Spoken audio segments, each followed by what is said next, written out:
All right, yeah, so I'll be talking about replication studies. I do want to start out by saying that in terms of my expertise here, I also am not someone who writes about replication. I don't think I'm dogmatic about replication. I think there are lots of ways we can improve science, but I do think that replication is one important tool that we have that can do this. So what I'll try to do is talk a little bit about some of the objections that I hear to doing replication studies, some of the advantages I think there are to doing replication studies. I think I'll try to touch on some of the issues about when we should do them and some of the trade-offs of doing replication studies. But I also acknowledge that different people come at this from different perspectives, and I think that we do have to consider career stage and all these things, so I'll try to touch on these as much as I can. So I think I'll first start out with the idea that replication is important, but I do think that it would be kind of an understatement to say that there's no disagreement, that everybody's on the same page about the importance of replications. So I do think that we should acknowledge the objections that people have in terms of replications, because I think that they are based in legitimate concerns about how we spend our time and what sorts of conclusions we draw from the evidence. So some of the ones that I've heard, and these might not be all the objections, so we can talk in the discussion if other people have other things that we think need to be put out there. But some of the objections that I've heard to doing replications is that it wastes resources that could be used for discovery. One of the issues is that it is impossible to do exact replications, and so we often say that we're doing a direct or exact replication of someone's work, but these exact replications are impossible, so that there might be subtle differences in the procedures that we use that change the results, and so we might find that a replication doesn't replicate, but it might not be because the original finding was a false positive, but because there are changes in procedures. Some people have suggested that failed replications result from the lack of expertise and on the part of the people doing the replications, and these could lead people to prematurely dismiss findings that we should keep following up on. One big concern I think that we hear and have to acknowledge is that there's little reward for the researchers who are doing replication studies. I think this is a particularly important one to address, and I will spend a fair amount of time talking about that. And then finally, an argument against replication has to do with the reputation of the original researcher who did the study and what sorts of things happen when that person's work fails to replicate. Clearly, if you have been on that side, and I have been, I've had people attempt to replicate my work and not do it. And then actually, oftentimes in my case, it's economists who are using the same data set to examine the same question and will do their analysis in a different way and will come to different conclusions about the answer. And so that's even more of a concern about what I did in this study than just using a different data set. So I know what it's like to be on that end of a replication study. And so it's a question of what this means for people's reputations when that happens. Yet despite these limitations, I think that there are a number of arguments for replication that we should keep in mind. I think that first of all, we all recognize that a cumulative science must build on solid findings. And what's more, I think that this is one of the simplest ways we have to address the problems in the field. And so I think that if you think about all the different approaches that have been suggested for dealing with the potential issues that are out there, replication is such a simple way to do this. Everybody understands this. If you teach a Psych 101 class like I do, one of the first things you talk about is that when you do your research methods, you hope that the findings that we have are things that can be repeated. We describe our methods and hope other people can then get the same result we do. Our grandmothers can understand the idea of replication as a sign of good science. The media understands this, which is why the Reproducibility Project and all these other things get a lot of attention, because there are very simple ways that we can use to evaluate the state of our field. So this is a very simple thing that we can do, a very understandable way to address concerns about the state of our field. The other thing, though, is in terms of this issue of being a simple way to address problems in the fields, is actually I think that when we talk about the different things, the different solutions that we have, the different types of potential issues that we want to changes that we want to make. We talk about pre-registration and a lot of objections to pre-registration. So, well, if I have to pre-register all my studies, this is going to take so much time, and I don't want to be constrained in this way. I don't want to have to set out all my analyses ahead of time. So actually, in some ways, you can think about replication as the lazy person's pre-registration. You can explore all you want. You can do all the types of things that you're doing now. But then you get to a point where you say, okay, this now constrains what I'm going to do the next time, and you do the same thing in the same way to see whether you get the same results. So this is a really simple way that we can address a lot of the issues. Now, I think in terms of those objections to doing replication studies, I think that actually, if we start doing more replications, we can actually address some of those concerns. And so one of the big arguments for replication is that they actually provide a lot of answers to the meta-scientific questions. So we raise a lot of issues in terms of how frequent do people use these research degrees of freedom in ways that actually lead to false positives. And we can argue back and forth about these things, and we can argue about how big of an impact they have on our science, but actually the best way to test for these sorts of things is to actually go through and do these replication studies to see whether or not the findings that are out there in the field are findings that we think are solid and that we can build on. So actually when we do things like the Many Labs project, the reproducibility project, all of these things give us the answers to a lot of the questions that we raise when we say, are replication studies worthwhile? So for instance, this idea that there are different labs that can get the effect, some labs that can get the effects and some labs that can't, well, we can look at things like the results from the Many Labs project to see how much cross-lab variability is there. Are there strong contextual moderators? Well, we now have more systematic attempts to replicate studies to see whether or not there's evidence in general for these types of effects. Now, we all know that these sorts of things can happen. What we want to know is whether the widespread failure to replicate findings, to the extent that there is, whether these things are reasonable explanations or not. So these sorts of things can tell us about the base rates for replicability. And also we can start doing science on the characteristics of replicable studies to see where are the places we should put our efforts. So even if you ultimately believe that we should spend more of our time doing original research and not focusing on replications, at least at this point in time, it's critical for us to do this type of meta-scientific work, to do replication, so we can at least get the answers that allow us to have an informed judgment about whether these things are big problems or not. So this helps us, this is an argument for doing replications. Now, in addition to that, there are some additional benefits. So if you are someone that believes in transparency and openness and that it's good for the field, actually doing replications promotes that. So if you need to use other people's materials to do your replication study, you're going to, if you want to do a replication study, then you're going to ask for those materials. The more we do these sorts of things, the more we are getting the habits of actually doing good practices where we make those things available, where we archive those things so that other people can use them. If you do have questions about the generalizability of a finding, so let's say we do find that there are contextual moderators, that my lab gets their effect and your lab doesn't, we wouldn't have known that unless we tried those replications. So even some of these arguments against doing replications, that there are all these contextual moderators, that's something that's important for the findings that we're working on. And so the replication studies help to address that, even if the failed replication doesn't mean the original finding was a false positive. These are great opportunities for training. So oftentimes you have your first year grad student or your advanced undergraduate students, you want them to get some expertise working on things.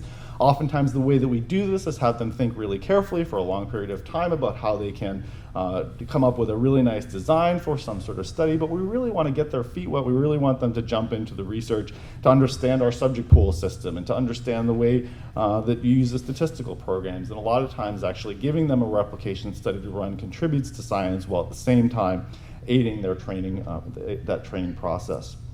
And in addition, replication studies provide a great opportunity for collaboration. So a lot of times when we talk about open science and promoting these sorts of things, and we start to talk about some of the trade-offs, one of the suggestions that people make is that we should be having more of these large-scale collaborations.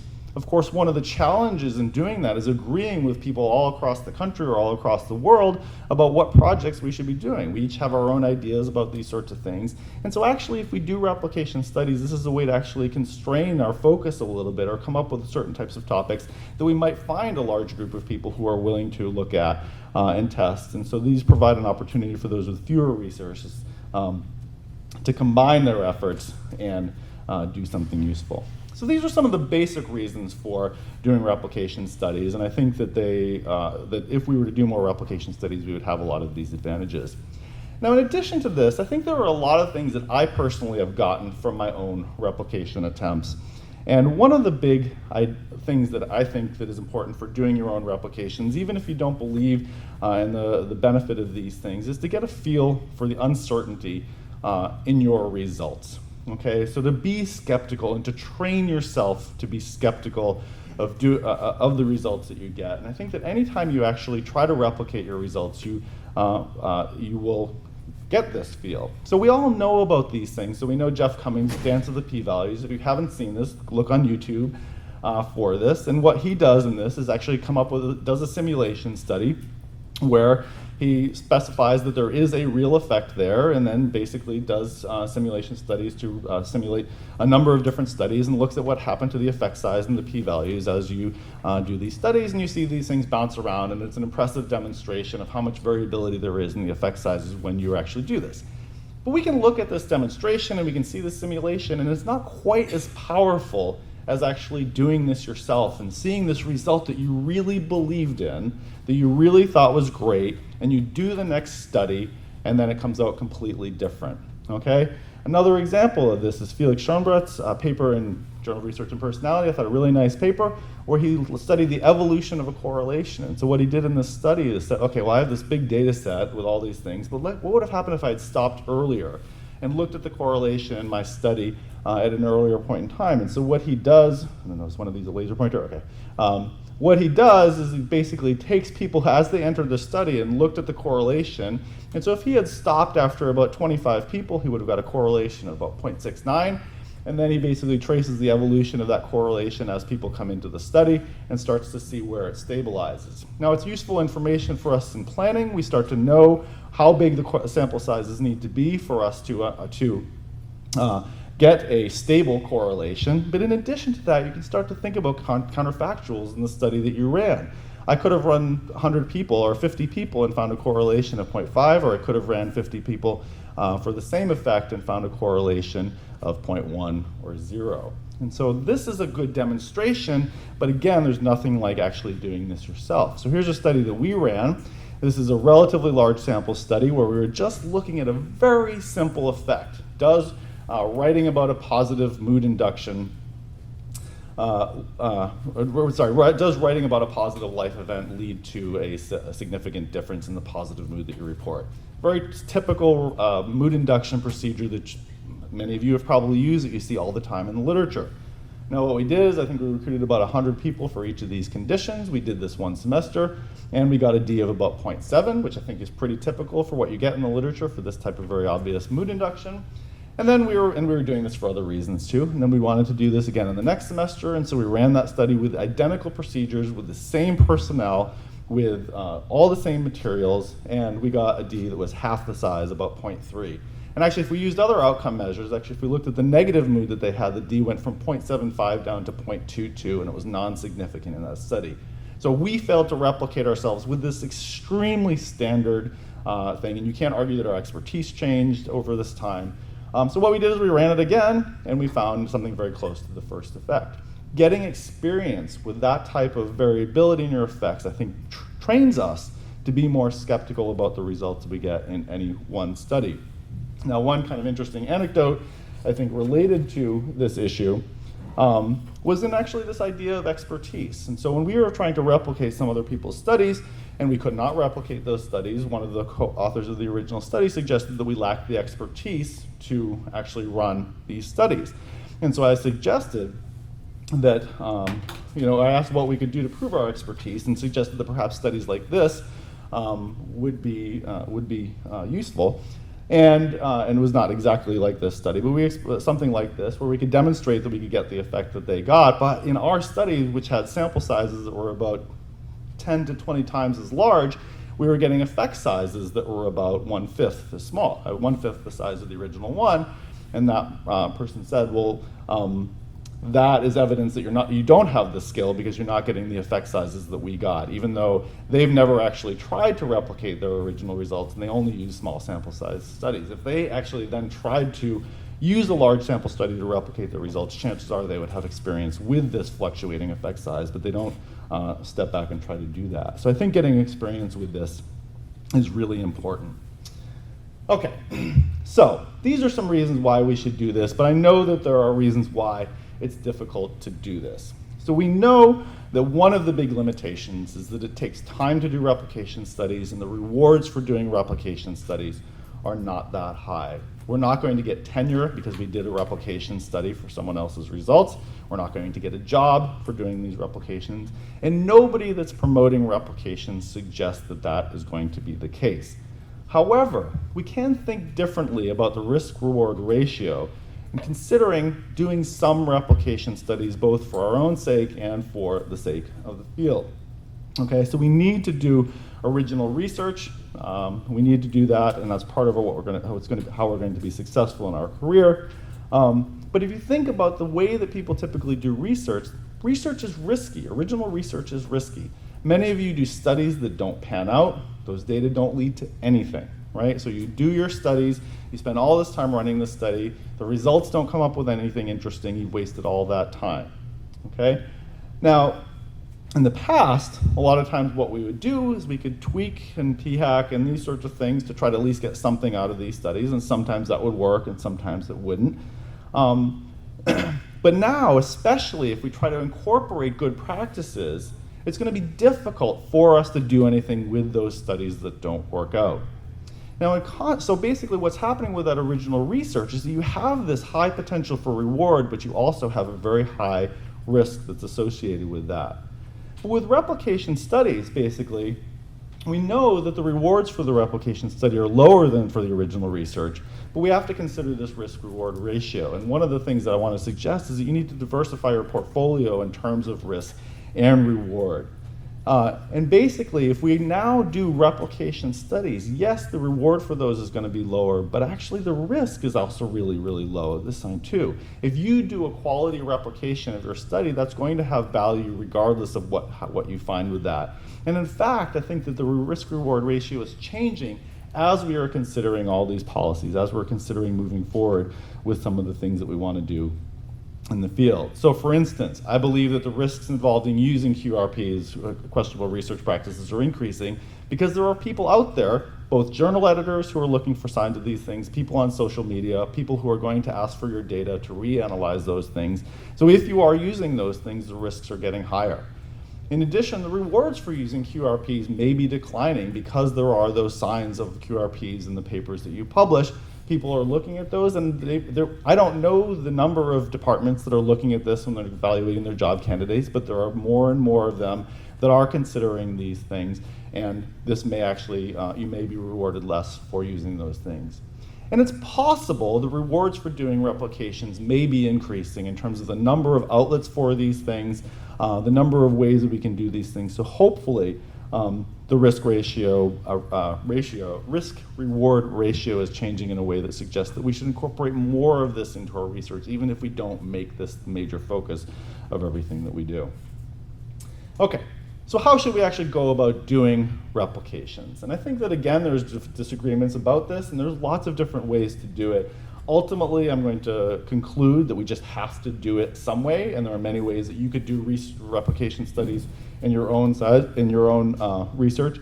But here are some general guidance about how we can do this.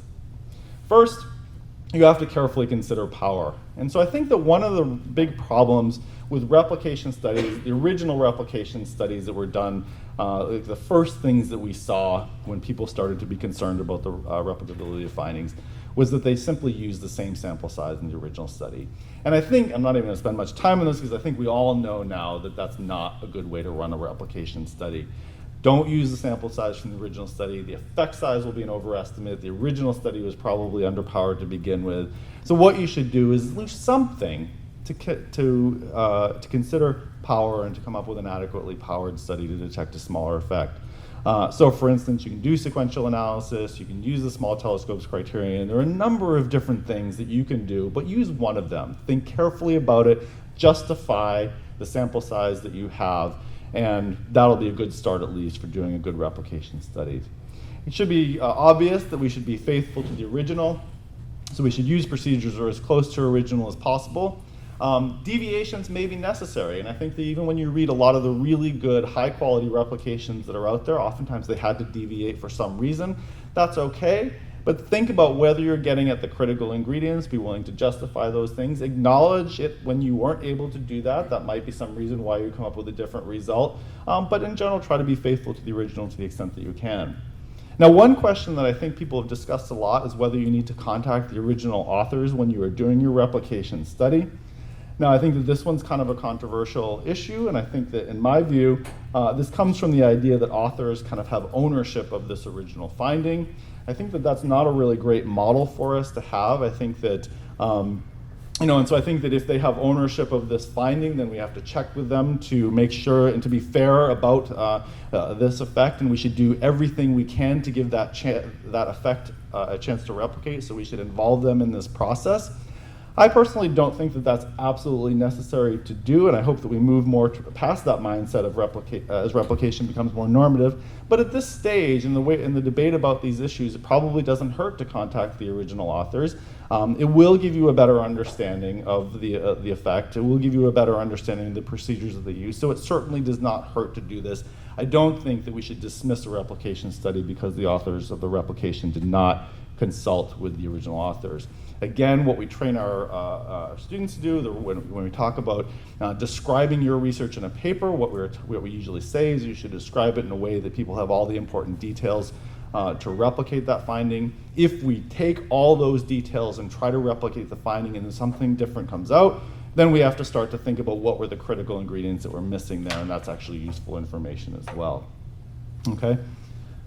Other things to think about when you're doing replications is to commit to disseminating results, and this is sometimes really difficult to do. You may be able to disseminate your results in a way that doesn't have that much reward for you to do it, but if you've gone through that effort to do the replication study, you should do it. So there are things like Psych File Drawer, and so if you've done your study, you can get those out there. It contributes to the field. Hopefully we will find ways in the future as we talk about this idea about rewarding people for doing these good practices. Hopefully as we go forward, maybe we can get more credit for those sorts of things. In addition, when we think about doing replications, I think one of the big things that has come out when we're talking about replications is what conclusions should we draw from replications? And I think one big thing is we shouldn't overclaim about the importance of our single replications when we get the results, okay? So just because your study came last does not mean that's the final word on the phenomenon that we're studying. Now, honestly, when I look at the replications that have been done, I think that most people are very, very careful about this. When we start to go to social media, I think it becomes a little bit less clear how people interpret these things. But at the very least at this stage, and probably always as we go forward, you should be careful about what you claim from the studies that you run. That being said, I think that you also have to recognize that the opposite is also true. Just because a study came first, that does not mean that that study has some priority in terms of what it tells us about that phenomenon. So when you do your replication and when you present the results of your replication, you can emphasize the fact that your sample size might have been much larger than the sample size in the original study.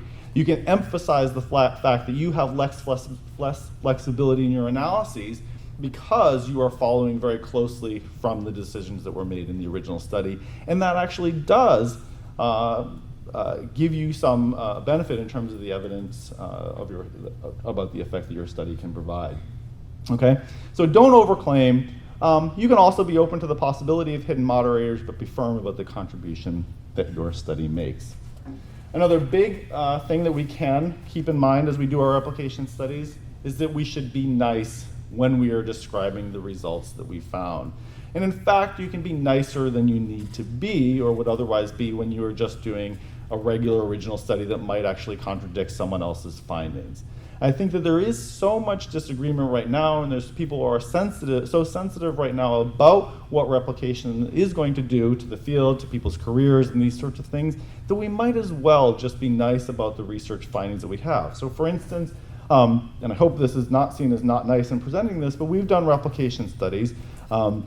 This is one study we published in Donnell et al. 2015, where there were some effects that were published in the original literature, and we tried to replicate that study. We did 9 replications ourselves, and then some of the co-authors in that team did a few additional replications over time. What we found is that very, very consistently across those now 12 replication attempts, that we did not find any effects anywhere near the size of the original effect. And I should also point out that the original authors also did some replications as well, which look closer to ours than theirs, but are in between. But our conclusion in this study is that additional research is needed to determine the precise magnitude of the effects in question and to identify variables that might moderate the association between trait loneliness and showering and bathing habits. Okay? I mean, and again, this is a reasonable conclusion. There still might be something different about the different designs, but all of you can then look at the results and the field as a whole can then decide what we think is going on with these effects. In addition, we've just done some more recent research looking at a very famous effect in the subjective well-being literature and also in the social psychological literature, the Schwartz and Clore studies, where they looked at mood inductions and the extent to which they affect life satisfaction. Now, with this, there were 4 studies we could identify where we could get effect sizes from those original studies. So these studies often have, again, like our original the study I talked about earlier, they might write about a positive or negative life event and then have people assess their report on their life satisfaction. One study looked at the weather, positive versus negative, good versus bad weather, effects on life satisfaction, finding a dime, or having your favorite soccer team win a game. And all of these led to very, very large effects that have become widely known and actually have a big influence on policy discussions about using well-being measures to track and guide policy. These play a big role. And so what we were really interested in is whether these effects are large. And so what we tried to do is a systematic set of replications. We did 4 studies using the writing induction. We did 2 studies using a video mood induction. We did 2 studies using weather. All of them had sample sizes that were between 5 and 10 times as large as the original studies. And we found almost no effect across across these different studies. Now again, I don't think that this means that the original study was necessarily wrong. And in fact, I think that there is some good reason to focus on these 3 studies right here. And if you focus on these 3 studies right there, I think there is actually the evidence for an effect. However, I think that based on our studies with very large samples and constrained in terms of the design and the analyses, that the effect size is probably more like a D of 0.2 rather than a D of 1, which was found in those original very, very small sample studies with cell sizes of 12. But again, if we go through, and in our paper describing this, we talk about all the weaknesses of these studies. Studies 9 is a terrible study that we put in there to try to replicate something, and it was very difficult to replicate and has a lot of weaknesses. We want it to be complete, so we put it in there, but it's not a great study. Studies 7 and 8, looking at the effect of weather on life satisfaction, there was no effect of weather on mood, which is a critical condition for this. However, actually, I think that if you look back at the literature on weather and mood, there's really not much evidence that weather affects mood. So again, I think that those studies address the credibility of the original results, which is why we talk about them. But I'm more than happy to acknowledge the limitations of any of the studies here, and I do think that we need more work on this, but we have to look at this overall pattern when we start to evaluate whether or not those original findings really mean that there is a big effect of mood on life satisfaction. Now, the last thing then that I want to say about how to do replications is that you should really, I think that a big thing, both for other people and for your own mental health in doing replication studies, is that you have to be dispassionate when you are doing it. Now, I have not been the target of attacks when I've done my replication studies, but some of my colleagues have been. They've been called bad things on Twitter. They've had really been very strongly affected by some of these sorts of things. And I think that in that situation, if you get in that sort of situation, you kind of want to be defensive and you want to fight back on these sorts of things. And you want to convince the other person that they're wrong, and you want to run 9 studies to show them that they're wrong. And this is not great for you, and it's not great for the field. I think that hopefully, as the culture around replications is changing, we won't feel the need to do that. But as you get involved in doing a replication of someone's work, go into it not with the idea that your job is to convince them about whatever the result is, but simply that you're contributing to the literature. Do your study, disseminate the results. If you're interested in the results, if this is something that's important for your field, follow up on it, try to figure out why the difference was there. But otherwise, just let other people be the judge of what implications that has for the field you're working in. You'll be much better off for it if don't let it get to you that you haven't convinced these people that your effect size is right and theirs is not. So with replications, I think this is the actual final advice about how to do replications. Is just to do it. I think that just try it. Do some replications of your own work. If you really are interested in the rewards and doing these for the rewards, watch for Journal of Special Issues, collaborative projects. We at the Journal of Research and Personality have tried to encourage replications. We have adopted the Pottery Barn rule, where if you want to replicate a study that was published in JRP within the last 5 years, we do have a little bit of constraints that we will evaluate it not based on the results, but just whether it is a faithful replication. But we also consider other replications too. They'll be evaluated for whether this is an important question for personality psychology, but not based on the results, just whether it's an important question that's worth replicating and whether the replication was a good one. Try to replicate your own work for training purposes or just to get a sense of the potential for uncertainty. Get undergraduates involved, so here's the link to the collaborative replications in the education process, which is a way to contribute to science by doing replications, but also doing this in a training setting. Okay? Now the last thing that I want to point out, I'm going to skip over some things, is how you should react if someone attempts to replicate your work. And I think the very first thing you should do is you should buy them a beer because they are interested in your work, right? So I think Chris pointed this out, is that most people aren't citing any of these papers. So this means that at the very least someone has cited your paper. And chances are, if there is anything controversial about it, they're going to cite it more than once, and other people are going to cite it. So if someone tries to replicate your work, you should thank them and work with them, because this is attention that your paper is getting. In addition, I think that then you should cooperate as much as you can, just for the sake of science and for the sake of being a good citizen. And if you do respond, whether it's a blog post, a comment, a follow-up paper, consider people's reactions. And now we have a number of examples of how people have reacted to failed replications of their work. And some people say, they did a good replication attempt, my result didn't replicate, we're gonna now go and look to see what happened, to see if we can figure this out, and maybe it just was a false positive. Regardless of what happens going forward, I think that people look on that really positively. They think that that's a good attitude to have it. You can be defensive, you can point out all the flaws, but I think that oftentimes that is not the best reaction to some of these failed replications.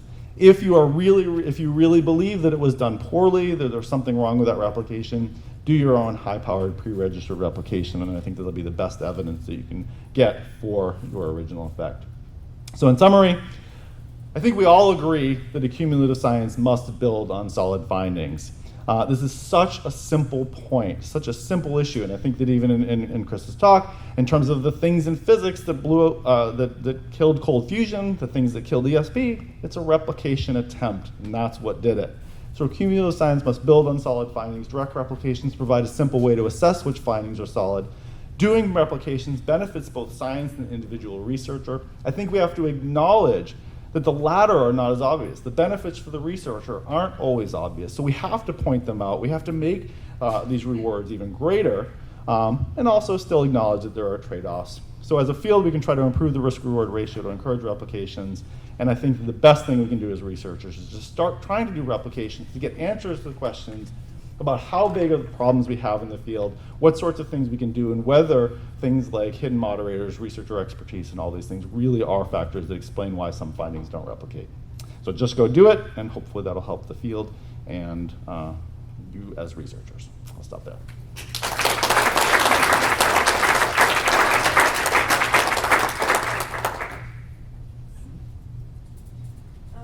So a couple of the replications or series of replications that you talked about, you talked about like 9 different studies. And I was just curious, is that something that was planned in advance? Like, did you decide to do multiple, or like, what would your advice be to people? Would you tell them to do one gigantic replication, or would you tell them to divide it?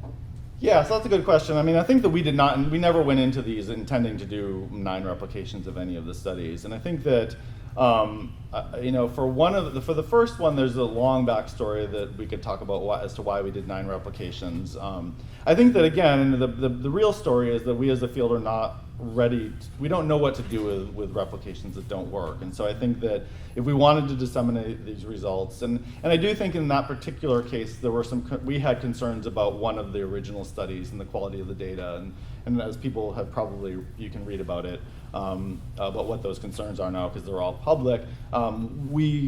wanted to get those concerns about the data out there, and there were some issues about that, and so we kept running studies to do this. But so we did not intend to run 9 studies for that study. For the Schwartz and Clore studies, actually, it was useful for us to do this, to try this in many different ways to see whether we could get that effect. We want to know whether the weather matters. We want to know whether writing about life events matters. And so actually I found all of those to be interesting studies regardless. And so we are interested in that from our own research, not just as an issue of replication. And so I think whoever's doing the study has to evaluate what they're interested in about the original finding and design studies around that. But normally we don't run 9 studies to do this. And yeah. I have a clarification question for what you were saying about the decision about whether to contact the original researchers. And it seemed like you were suggesting that kind of the motivations behind contacting people are kind of coming from this place of feeling like the original authors maybe own the data or the effect and need their blessing. But I'm wondering if that's really the case, or it's more that there's some awareness that there are kind of reputational issues attached to replicating someone's effects, and just trying to be sensitive to that. And I guess I'd be interested about your comments on both those things, particularly related to kind of your later point about just trying to be nice. Yeah. Yeah, no, actually, I think that I think you mentioned too, actually, I think there are other good reasons to contact them. If you really, if you want to do it exactly right, sometimes there are details that don't make it into the final paper that you can get if you contact them. So that's a reasonable reason to contact them and work with them to try to just figure that out. And so I think that that's fine. I actually, as far as what I was saying about not needing to contact them, it's not because so I think right now you're right, that it's actually a good idea to be as nice as possible, to contact them, to prevent any of these issues to the extent that we can. And what I was saying is that I kind of hope that changes, partly because I hope the reputational consequences for the original author become lessened over time. I don't think that a failure to replicate someone's finding actually has any implications for the reputation of the original author. And so to the extent that instruction to go and work with them to do this is coming from concerns about reputation, I would love for that to just not be the case in the future. But now it is. The reason that I put this out there is that I don't want to disqualify, I don't want to kind of have people disregard finding replication studies where they didn't check off all these boxes in doing that. And so we did not contact the authors. We have contacted authors on some of these studies and not on all of them. Some of them because we actually expected them to work out. We kind of went through assuming that we were trying to get a better estimate of the effect size, and we were just kind of looking to see at that, so we just went forward. The procedures are really simple. You really shouldn't need to get this extra insight in there, and so we didn't. And now I don't think that means that we should disregard these findings. And so I think that happens a lot of times. You do replications for lots of different reasons, and a lot of times we want that information out there, and we shouldn't kind of have these things that restrict our access to that information.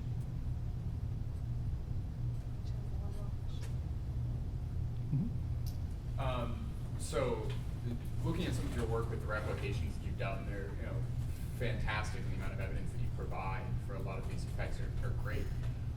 Do you think, as a field right now, we set the bar too high for what we expect in terms of the evidence from replication efforts, or are we pretty decently calibrated? Because I'd say for a lot of things, it seems like the expectations are more like what you've done, where the sample sizes are tons, larger than the original in many, many studies. Right. Yeah. So I mean, the original. When I was thinking about this talk, I had a different introduction where I talked about my history doing replications, because I never thought of myself as someone who really did a lot of replications. But actually, as I looked back at my research before any of this came, pre-BEM, pre all these things, I actually found that I actually do have a lot of replications in my work. They were not pitched as replications, and so there are certain areas where you can do replication studies and you can publish them. They're okay, and they don't have this pattern of doing 9 studies to get to them. So I think it depends a little bit on how you frame it and where you want to send it. I think that a lot of these types of studies, it is probably at this initial stage where we need to know whether to take replication seriously, and we need to kind of influence those sorts of things. Where maybe it is right now we need to kind of really amass lots of evidence. But again, hopefully that will change, and we'll take kind of a more global perspective on these sorts of things, and we'll weigh what evidence is out there, and we won't have to do. I mean, and again, you know, there were lots of reasons for us to do the 2 first studies that we did on the showering study and just leave it at that. And our initial plan was just to post it on Psych File Drawer and then let other people judge that. And I think that that's fine too. So, thanks.